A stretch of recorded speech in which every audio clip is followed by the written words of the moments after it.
so pumped to be here at a T5 comedy show.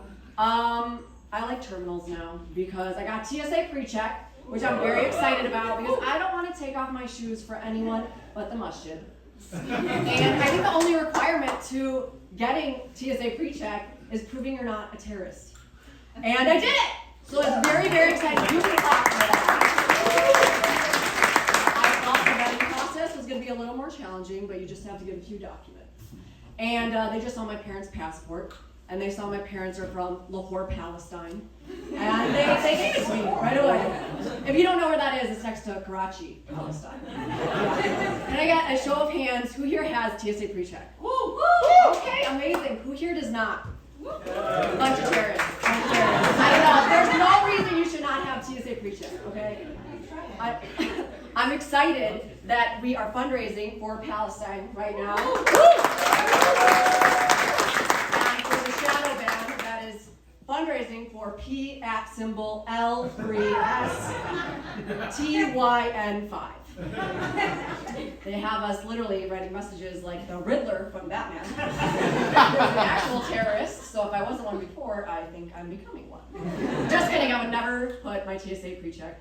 Okay? It means way too much to me. But this fear around saying words and not being able to say words, it's kind of crazy. It reminds me of post 9/11. And I started wearing my hijab right after 9/11. I was either 9 or 11 years old, and I went to Mama and Baba, and I was like, I'm thinking about wearing hijab. Is that okay with you?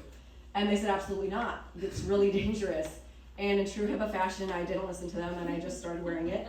And in a true Islamic fashion, I was punished because I didn't listen to my parents. And I was called a terrorist from Americans and my mother and father because I was a little terrorist.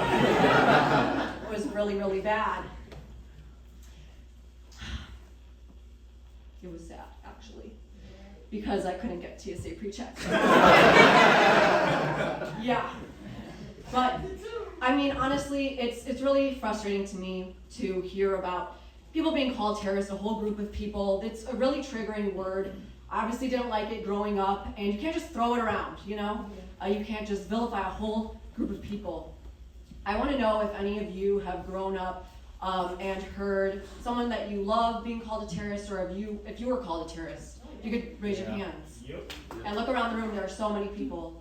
And I want you to raise your hand if you are a terrorist. Oh, I saw a few people. I saw a few people, bam, got them.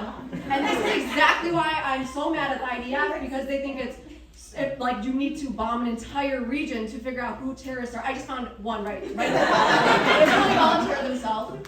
And I feel like I should be in charge of finding Muslim bad guys, because it's not that hard. I would just tell them, okay, I got this. Just put them in a room in front of me, have them sit down, look me in the eyes, lower your gaze. Look me in the eyes. Now lower your gaze. Say, wallahi, you're not a terrorist. And then they can't lie, because that is the ultimate, it's actually, I think, the only truth serum that exists in the world, and it's even stronger than a lie detector test. It's stronger than a white woman saying, I swear on my dogs. It'd be a lot easier, a lot less casualties, you know what I mean? I think emojis are also not safe anymore, a little bit. I mean, we have to jump around hoops. We're obviously using the watermelon now, trying to get through all these things, but I also have been seeing a lot of pig emojis. And I think people use pig emojis maybe because they think it's really mean to Muslims, and they also think it makes us scared. But if they just did a little bit of research, they would realize that a Muslim mom emoji is way scarier than a Muslim pig emoji, you know? So they need to get that straightened out. But I was watching Al Jazeera live stream. And everyone, you know, there were tens of thousands of people watching, and so many people were commenting, emojis, both sides, whoever values what, and I saw a series of emojis, 3 lines deep, of the same 2 emojis repeating over and over and over again.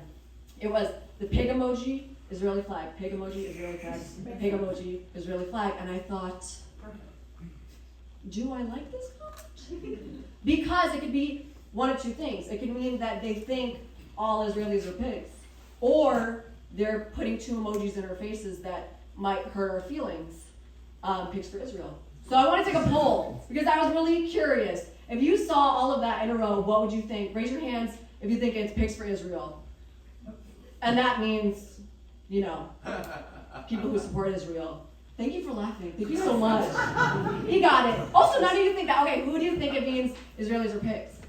Raise your hands. Okay, and keep your hands raised if you're a terrorist. I got 10 more. All right, well, I'll end with this. I have a really good Palestinian friend who I met in grad school. He grew up in the West Bank. He grew up under occupation. And he was one of the first Palestinians I met whose parents weren't displaced and moved here. So we became really quick friends. He met me on the first day of school and he came right up to me. I was glad I could be a safe space for him because I wore hijab at the time. And he's like, "Salam, my name is Mahdi." And I'm like, "Cool." And you know, over time, I would figure out what kind of Muslim he is based on his actions and if he's cultural or, you know, whatever. And a week goes by and I see him eating bacon. And I'm like, okay. He can still be Muslim. And then another week goes by and I see him drinking beer. I'm like, okay, he could still be Muslim.